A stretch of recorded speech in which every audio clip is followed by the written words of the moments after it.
Hello dear friends, स्वागत है आप सभी का हमारे YouTube channel the academy of geography में। आज की इस वीडियो में हम डिस्कस करने वाले हैं कि जेआरएफ क्वालिफाई कर लेने के बाद चाहे वो किसी भी सब्जेक्ट्स में हो, क्या लाइफ सेट हो जाती है या कुछ प्रॉब्लम्स आती हैं, उसके बारे में हम डिस्कस करेंगे। तो अगर आपको वीडियो ये पसंद आए और इसी तरह की अगर आप और इन्फॉर्मेटिव वीडियो चाहते हैं तो आप हमारे चैनल को सब्सक्राइब करिए और इस वीडियो को अपने दोस्तों के साथ शेयर करिए। तो चलिए हम वीडियो को स्टार्ट। बेसिकली जैसे कि आप सभी जानते ही हैं कि जेआरएफ आपको रिसर्च करने के लिए यूजीसी की तरफ से एक फेलोशिप दी जाती है और फेलोशिप अच्छी खासी होती है और वो फेलोशिप आपको तभी मिलना स्टार्ट होती है जब आप किसी इंस्टीट्यूट में रिसर्च के लिए एडमिशन ले लेते हैं। तो जेआरएफ जो फेलोशिप है वो आपको एक लिमिटेड टाइम के लिए मिलेगी। जैसे ही आप एनरोल होते हैं उसके 5 साल तक आपको फेलोशिप मिलती है। तो एक लिमिटेड टाइम के लिए आपको हर मंथ एक फेलोशिप मिलती है। इसका ये मतलब नहीं है कि एक बार आपने जेआरएफ क्वालिफाई कर लिया तो आपको परमानेंट जो है इसमें फेलोशिप मिलती रहेगी। तो कुल मिला के ये कोई जॉब नहीं है, ये सिर्फ रिसर्च के लिए आपको गवर्नमेंट पैसा देती है और उसी को हम जेआरएफ फेलोशिप कहते हैं। जो जेआरएफ क्वालिफाई कर लेने के बाद और पीएचडी एडमिशन तक क्या प्रॉब्लम्स आती हैं उनको हम अब डिस्कस करते हैं। तो सबसे पहली जो प्रॉब्लम आती है वो आती है टॉपिक को लेके कि आज से पहले जो भी हम जैसे मास्टर्स तक पढ़ते आते हैं तो हमें पका पकाया मिलता है, मतलब जो पहले से कंसेप्ट्स हैं उनके बारे में हमें मटेरियल ऑलरेडी अवेलेबल होता है, हम उसको पढ़ते हैं, याद करते हैं, लिखते हैं और पेपर पास करते हैं। लेकिन अब हम रिसर्च में घुसते हैं तो रिसर्च में हमें किसी एक टॉपिक को लेना है और उस टॉपिक के ऊपर हमें इन डेप्थ रिसर्च करनी है। तो सबसे पहले जो सबसे बड़े प्रॉब्लम्स रहती है कि टॉपिक कैसे सिलेक्ट किया जाए और क्या उस टॉपिक के ऊपर आपको डाटा मिलेगा, क्या उसके ऊपर वर्क हुआ है या और जिस टॉपिक को आपने सोचा है क्या उस पे ऊपर पहले ही काम हो चुका है, तो आप उस टॉपिक को लेके क्या करेंगे। तो आपको टॉपिक इस तरह का चूज करना पड़ता है जिसके ऊपर आपको इनफ डाटा मिल जाए, प्लस जिसके ऊपर ऑलरेडी रिसर्च उतनी ना हुई हो, मतलब आप कुछ नया उसमें खोज पाएँ। तो सबसे पहली प्रॉब्लम टॉपिक को लेके रहती है जिसमें बहुत सारे कन्फ्यूजन रहती है और टॉपिक को चूज करना ईजी नहीं रहता है। तो ये पहली प्रॉब्लम रहती है। दूसरी प्रॉब्लम रहती है कि आपने टॉपिक सेलेक्ट कर लिया, मान लीजिए आपने कुछ रिसर्च पेपर पढ़े और आपको पता लग गया कि मुझे इस टॉपिक के ऊपर वर्क करना है, लेकिन अब आपको जहाँ एडमिशन लेनी है ज़रूरी नहीं है कि वहाँ पर जो टीचर्स जो गाइड हैं वो उस टॉपिक के ऊपर उनकी एक्सपर्टीज़ हो और उस टॉपिक को आपके एक्सेप्ट करें। तो दूसरी प्रॉब्लम ये रहती है कि जब भी आप टॉपिक सेलेक्ट करें तो ऐसा टॉपिक सेलेक्ट करें जिसके ऊपर आपको गाइड मिल जाए, जिसके ऊपर आपको अच्छे टीचर्स मिल जाएं, जिसके ऊपर आपको कोई गाइड कर सके और जिसके ऊपर आपका भी इंटरेस्ट रहे। तो इस तरह का टॉपिक आपको चूज़ करना होता है। तीसरी जो प्रॉब्लम आती है कि आपने ठीक है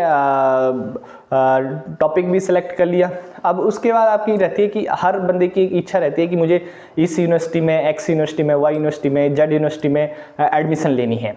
लेकिन हो सकता है उस साल जिस साल आप क्वालिफाई कर रहे हो उस साल उस यूनिवर्सिटी में सीट्स ही नहीं है। फॉर एग्जांपल जैसे इस साल की बात की जाए तो पंजाब यूनिवर्सिटी चंडीगढ़ में है, वहाँ पर ज्योग्राफी की पीएचडी के लिए एक भी सीट नहीं है। तो जिस किसी की भी इच्छा होगी कि मुझे पंजाब यूनिवर्सिटी चंडीगढ़ में रिसर्च करनी है ज्योग्राफी में, तो वो इस साल नहीं कर पाएगा क्योंकि वहाँ पे सीट्स ही खाली नहीं है। तो ये प्रॉब्लम आती है कि एक तो पहले आपने टॉपिक मुश्किल से सिलेक्ट किया और दूसरा फिर अगर वो टॉपिक कोई गाइड ही नहीं मिला, तीसरा कि अब जिस यूनिवर्सिटी में करना चाहते थे उस यूनिवर्सिटी में सीट्स ही वेकेंट नहीं है। तो इस तरह की ये प्रॉब्लम्स आपको जेआरएफ क्वालिफाई करने के बाद आती रहती है। उसके बाद अगली जो प्रॉब्लम होती है कि ठीक है यूनिवर्सिटी में सीट्स भी हैं और आपका टॉपिक भी अच्छा है, लेकिन उसके बाद क्या होता है कि लिंक्स चलते हैं। जो प्रोफेसर्स होते हैं, जो टीचर्स होते हैं, उनके साथ कुछ पहले से ही लिंक्स रहते हैं कि इधर उधर से हाँ ये बच्चा है इसको आप पीएचडी में लेना, ठीक है। तो इस चक्कर में आपका जो टॉपिक होता है कई बार वो रिजेक्ट भी हो जाता है क्योंकि वो दूसरे बच्चे को आपके ऊपर ले लेते हैं।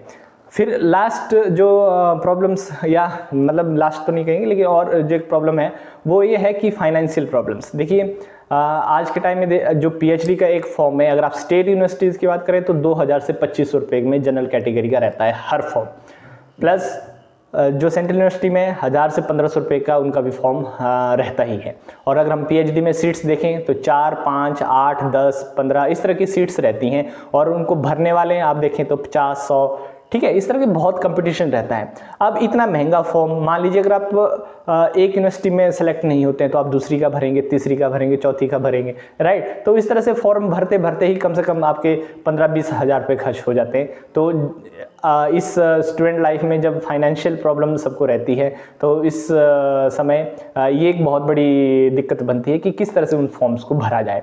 तो JRF क्वालिफाई करने के बाद आपको सिर्फ रिसर्च के लिए फेलोशिप मिलेगी, आपकी कोई लाइफ सेट होगी इसकी कोई गारंटी नहीं है। आप सिर्फ PhD में एनरोल हो सकते हैं। PhD में एक बार एनरोल हो जाएंगे तो 5 साल तक तो आपको फेलोशिप मिलती रहेगी, आप वर्क करेंगे, रिसर्च करेंगे, तब तक आपकी लाइफ सेट हो जाएगी। लेकिन उसके बाद क्या लाइफ सेट होगी, आपको जॉब मिलेगी, आप कहीं टीचिंग प्रोफेशन में सफल होंगे या नहीं होंगे, उस चीज़ की गारंटी नहीं है। तो दोस्तों जो एक नोशन रहती है, जो एक धारणा रहती है कि JRF क्वालिफाई कर लेंगे उसके बाद लाइफ के मज़े हैं और यही एक सबसे बड़ा मुश्किल है JRF क्वालिफाई करना ही, तो ये गलत है। JRF एक सिर्फ एक स्टेज है जिसको पास कर लेने के बाद उससे और बड़ी प्रॉब्लम्स हमारे सामने खड़ी हो जाती हैं, क्योंकि मैं ये मानता हूँ JRF क्वालिफाई करना इजी है, क्योंकि उसमें आप सिर्फ किताबें पढ़ेंगे, एक मेरिट में आपको आना है, आप बैठ के मेहनत कर लेंगे और आपका सिलेक्शन हो जाएगा। लेकिन जब आप इस दूसरी चीज़ों में आते हैं, PhD एडमिशन्स में आते हैं, तो वहाँ पे सिर्फ आपका पढ़ाई ही मैटर नहीं करता, आपका लक, आपके लिंक्स, आपके उस जिस सेशन में आप कर रहे हैं उस सेशन में कितनी PhD सीट्स हैं, ये सब यहाँ पे मैटर करती हैं।